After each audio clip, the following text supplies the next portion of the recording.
अऊज़ु बिल्लाहि मिनश्शैतानिर्रजीम। बिस्मिल्लाहिर्रहमानिर्रहीम। अजवा खजूर।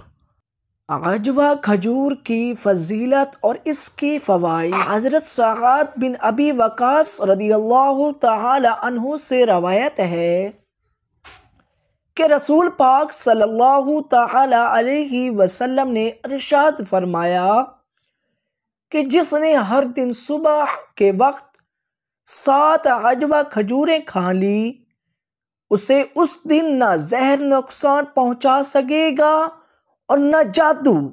ये हदीस बुखारी शरीफ में मौजूद है। हुज़ूर पाक सल्लल्लाहु तआला अलैहि वसल्लम ने फरमाया कि अजवा खजूर जन्नत का फल है और इसमें जहर से शिफा है। सुबहानल्लाहि व बिहम्दी।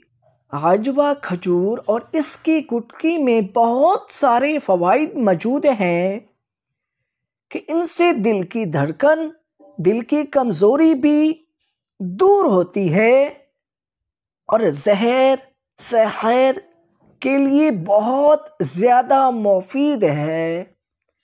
इसी तरह हम आपके लिए खजूरें लेकर आए हैं सऊदी अरब की 4 मुख्तलिफ और आला क्वालिटी की खजूरें अब एक साथ, कीमत सिर्फ 1975 रुपये, टोटल वज़न 1 किलो। नंबर नोट कर लीजिए, जिस भाई को चाहिए इस नंबर पर रब्ता करें 0327138359। इस पर रब्ता करें, इंशाल्लाह आपको मायारी और अच्छी खजूरें मिलेंगी और डिलीवरी, होम डिलीवरी की सहूलत भी मौजूद है। जज़ाकल्लाहुल खैर। वीडियो अच्छी लगी हो तो वीडियो को लाइक करना, ज़्यादा से ज़्यादा शेयर करना, चैनल को सब्सक्राइब कर देना ताकि आपके पास इसी तरह की नई आने वाली वीडियो आपके पास पहले पहुंच सके।